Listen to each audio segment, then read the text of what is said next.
I, male, 17, am an only child, and that comes with all the stereotypes associated with it. I had difficulty sharing, making friends, the whole deal. However, I've been able to form my own bonds as I got older and learned to be a more outgoing, extroverted person. So, what I'm trying to say is that I'm usually a pretty easygoing dude and I've learned to share my space with others. My parents also have tried their hardest with me and don't really shut me down because I'm just a kid, like other people tend to do. I have a pretty equal voice when it comes to family issues and stuff. However, something that made me feel isolated and caused a massive rift between me and my mom and later my dad was when they decided to adopt my cousin Neil, male, 16, without even telling me. The whole story about how Neil and his mom came into our lives is also really weird. Mom and her sister were both orphaned young. They were both adopted into a foster home together, but their relationship with their foster parents wasn't that great. And Mom's sister Ellie eventually ran away from home when she was a teenager. She never heard from her after that point, and it's always been a gaping hole in her heart. From her stories, it seems like Ellie was an amazing, protective elder sister who kept her happy when things got rough. Mom never really gets into why Ellie ran away, but I don't think her foster parents were particularly loving. I've never met them once in my life, and it doesn't take a genius to put two and two together. Now, Neil is Ellie's son, or that's the case. He contacted my mom online with details about her life that nobody except Ellie knew, and said that his mom had recently passed away. He then asked if he could come and visit us, and my mom obliged. It was clear from their conversation that Neil was Ellie's son. He then confessed and said that his mom had flaked on him and he had been living alone in a crappy one-bedroom apartment. Ellie had told him about her past, and he used the internet to track my mom down since he was desperate for her help. I felt for the guy because he was trying to keep things going as an adult, and he was a whole year younger than me. He sheepishly asked if he could spend a few nights here since he was close to getting evicted and his money was running out. Of course, all of us were more than happy to allow Neil into our home. I immediately took a liking to him and invited him to share my room with me. That meeting with Neil affected Mom. She was drawing parallels with her childhood, and it was clear she didn't want her nephew to end up in a foster system like she did. The next morning, she had a conversation inviting Neil to come live with us and focus on his schooling, while she figures out the next step with CPS and tracking down Ellie. Neil accepted living with us, but he was scared about getting the authorities involved. To keep his trust, my mom said that at least for now, she will wait for her sister to reach out to Neil, and then we can move forward. Since then, it's been 3 months. Now, it's been an adjustment for all of us, and I don't begrudge Neil living with me, but there are a few things about his behavior that made me sus. He was able to enroll in my high school after some scavenging for documents and stuff. I rarely see him attend classes. In fact, nobody in the family really knows where he is for most of the day until he comes and crashes in the evening. Apart from that, the friendliness Neil had before has slowly gone away, and the dude just acts like a grade A-hole when my parents aren't around. He called me a spoiled rich kid and has made sharing a room with him an exhausting experience. NGL, he's basically a two-faced person. In front of my parents, especially my mom, he's the sweetest guy ever. In front of me, he's a jerk. I want to raise my concerns about all of this, but I can already tell it's going to be a lost cause. My mom keeps endlessly comparing me to Neil whenever I don't agree with her or slip up in terms of my behavior or grades. If I say anything against him, it'll just be branded as heartless. I bottled all of this in until one day when my mom sat me and my dad down and said that she wanted to legally adopt Neil. In fact, she had already started inquiring about the process without even asking Dad. Both of us were quite shocked by the decision, But my dad eventually did see her side of things while I was still unsure about how to process all these things. But I just felt like it would be a huge change that I wasn't ready for. I finally confessed that my time with my cousin hadn't been the best, and Mom didn't like my point of view at all. She said, "OP, you're not understanding the struggles your cousin had to go through at all. I would appreciate it if you tried." Now, I was trying, but I still found it weird that Neil wasn't even concerned with finding his bio mom, nor was it cool for us to adopt him like this. Since my dad also felt like it would be right for us to adopt Neil, and my paternal grandparents were the only people on my side, I took an Uber to their place because the conversation got pretty heated, and the next morning, I got a frantic call from my dad asking me to come home ASAP. It turns out Neil freaked out after Mom told him that she wanted to legally adopt him. He said that it was too soon and it would mean involving the authorities. The next morning, he was nowhere to be seen and had somehow cleaned out the house. He knew the code to the home safe, and Mom had been trusting enough to let him use her cards, so he knew about those too. I don't know how to respond to this, but it's clear that my parents don't know what to do at this point. WIBTA if I didn't immediately go back to my parents? I know they need me, but I also want to distance myself a little from all this drama before I go back to them. I feel a little bitter that this happened, and going back now is just going to make me gloat at my mom. I don't think she needs that right now. Update 1. So I called my dad back and told him I'll come back home in a few days, but to keep me posted. By that evening, Dad also showed up at his parents' house. I opened the door and blurted out a confused, "What?" And he immediately said, "Your mom isn't thinking straight, OP. She doesn't want to get the cops involved. I had a ton of my stuff stolen, so I don't care if it's her nephew or not. I called the cops and filed a report, but we got into a fight." I comforted my dad, and I agreed that Mom was acting irrationally. After a few days, things were a little more cordial between my parents, and they were talking over the phone, and I was also slowly speaking to them more often. Obviously, with Dad in the same house and understanding my point of view better, it was easier with him. The police also dropped an update on us, stating that someone fitted Neil's description had been brought in with a drunk woman who stirred up a fight at some shady casino. We'll be going over tomorrow to the police station to ID him. And the most interesting part, the woman is Neil's mom. So my mom is freaking out all over again about potentially meeting her long-lost sister. Update 2. The meeting at the police station was wild for me. Dad and especially Mom. It was Neil, and his mom was my aunt. Due to just how wild the whole situation was, Dad asked the cop if he knew whether it would be okay for our family to speak to Neil and his mom, and we got some time with them. Speaking to my aunt, it was clear that she had known about Mom for a while but refused to reach out. After running away from home, she made several bad choices which led to her reacting with resentment when she found my mom on social media. Apparently, she was in desperate need of money and trained Neil to come into our family, gain our trust, and leave when the time was right.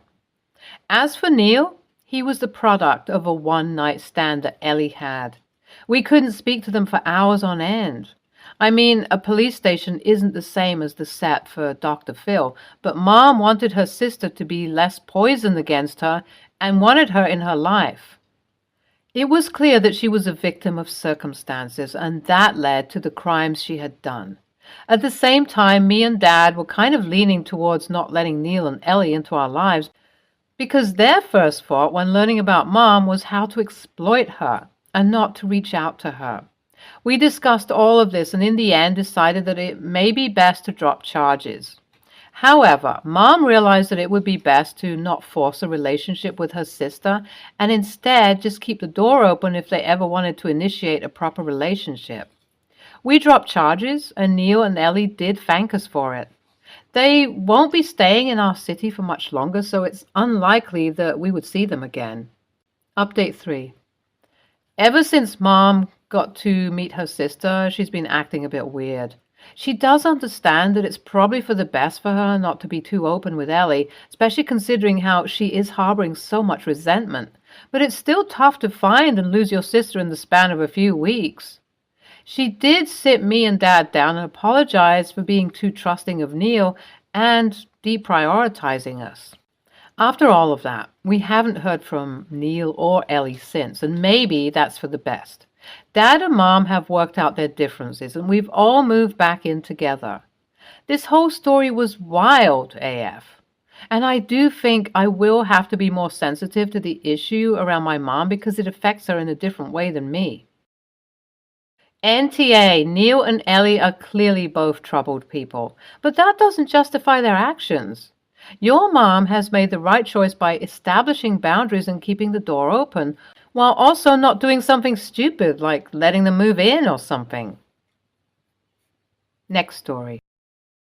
So, a little backstory. My mom, 55, and Dad, 57, got a divorce when me, 30, male, and my twin brother, 30, were 13 due to our dad having an affair with our stepmom, 47, and got her pregnant with our half-sister.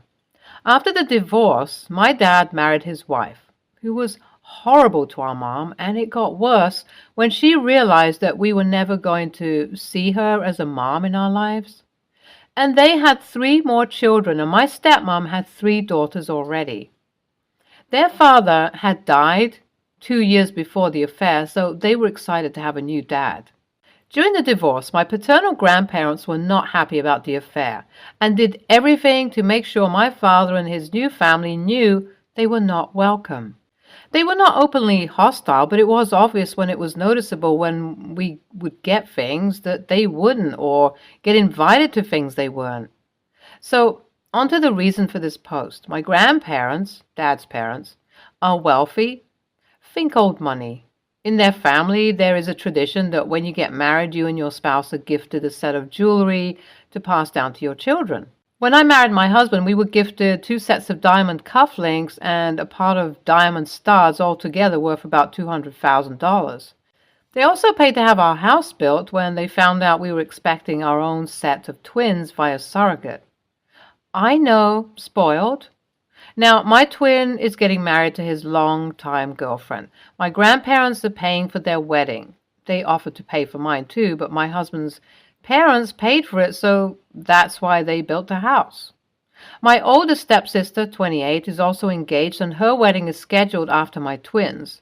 She and her fiancé aren't as well off, but my dad is paying, but not as much because he's still got to take care of our younger siblings, and my stepmom is a stay-at-home mom. Here's where I might be the AH. We were having dinner with my dad's family, and you could tell my stepsister and stepmom were upset about something. My youngest brother asked her what was wrong, and that's when she got upset. Apparently, she had asked my grandparents the color of the jewelry she was getting for her wedding. Now, they don't have a relationship with her and our other 2 stepsisters, and do not think kindly of their mother. They're only around them when it's a big family event or something for my half-siblings, so they told her she wasn't getting anything like that, especially how she behaved when the affair came out, and she made it seem like me and my brother should have chosen her mother over ours, which was not happening. So she also asked about money for a house because, again, my father can't afford it. Again, they said no, so her feelings were hurt. Plus, they're not even going to her wedding. I couldn't hold it in, so I laughed, and so did my brother. Later after dinner, my dad texted us saying we were AHs, which I can see it. So, AITA? Update. AITA for laughing at my stepsister? So, a lot has happened since my last post. I'm thankful for my judgment of NTA. Yesterday, my dad came over with my twin and my stepsister's fiancé to talk to us. He decided to ask me if I could gift my set of jewelry I got for my wedding to my soon-to-be stepbrother-in-law. I looked at him and asked him if he was crazy when he knew I was going to be giving $6,000 to them for their honeymoon. My brother asked him if he seriously asked such a stupid question. Now again, I'll remind everyone that the $6,000 is my half of the present me and my brother are giving together. So they're already getting $12,000 from us. My brother reminded my dad about his set of cufflinks he got from his wedding to our mom, and he could give it to him if it's that important. He's already paying for their wedding, so he shouldn't have to give it to him, and this will show how much I care on top of the honeymoon gift. I said that that's not happening, as I plan to let all my sons wear them when they go to their respective proms and gift them to my oldest son when he gets married. I told him he was out of line trying to take from his grandchildren, as he knew my plans for them. One thing about my dad is that he loves his grandchildren, especially my oldest son, who is in his sophomore year of high school.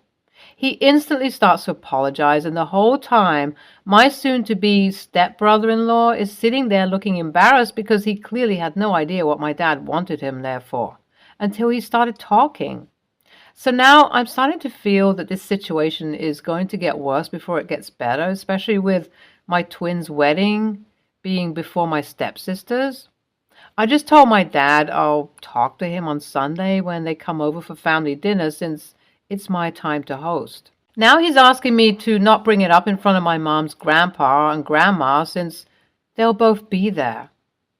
I told them I wasn't planning on it because it's none of their business, and after that, I just want this conversation to end. NTA, she's your stepsister and not even related to them. They've made clear their disassociation with your step-siblings. How do they get the impression that this is suddenly going to change? It was a little unkind to openly laugh, but if this was sprung in front of you with no warning, I can understand it and, to a degree, excuse it. Next story. I, 15, female, was at my friend's, 16, female, sleepover for her birthday. It was at the end of March, and we were going to be sleeping in a tent.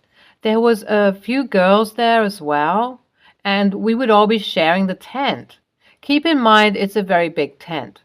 When we were setting up the air mattresses, everyone was planning where they were going to sleep. We had 3 individual ones and a massive one that could fit multiple people. 5 people were going to sleep on the big air mattress with someone else. On an individual one beside them, on the right side, and on the left side, there was 3 people sharing 2 beds. When I realized I didn't have anywhere to sleep, I asked them what I was going to do, and they all paused and then made up some response like, "Oh, I don't know, wherever you want, I suppose." This meant I ended up lying on the floor of the tent with nothing but a thin duvet under me and an ever thinner blanket over me. I wasn't having a good time, while everyone else was laughing. At around 1 a.m., I called my mom, who got a taxi to take me home. When the taxi was about 10 minutes away, I told everyone I was leaving and started to pack my stuff into my bag. Nobody said anything for a second, but then they all started offering solutions to where I could sleep. However, before I said I was leaving, they were all fine with letting me sleep on the floor, despite the fact I'd already told them how uncomfortable I was. I finally left at 1:30 and got home around 2 a.m.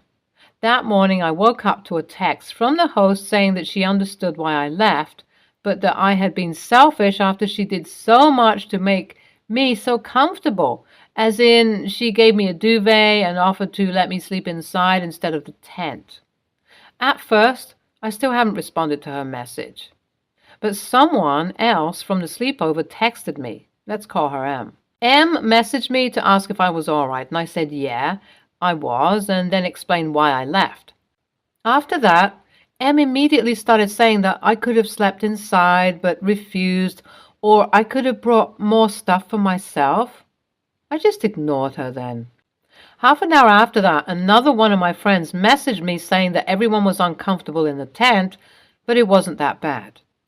I haven't responded to this either. I know that they were still together when all of those messages were sent, so it feels very coordinated. I spoke to my dad about it when they said, and he told me that I did the right thing by leaving, but M keeps occasionally sending me texts asking if I've responded to the first text that the host of the sleepover sent. I'm not sure what to do or say because I'll have to see them tomorrow anyway, and I can't leave them on read forever. Edit. I responded to the host saying that I felt excluded, and that's why I left, and she called me rude and said that she tried to help. Nothing much happened at school except a few jokes I overheard between a few of them about me leaving and a few others in the main GC. I'll update if the situation gets worse. They offered to let you sleep inside by yourself away from your friends. That's not a good solution. I'm so glad you left. NTA. Stay tuned for more stories from our girl relationships.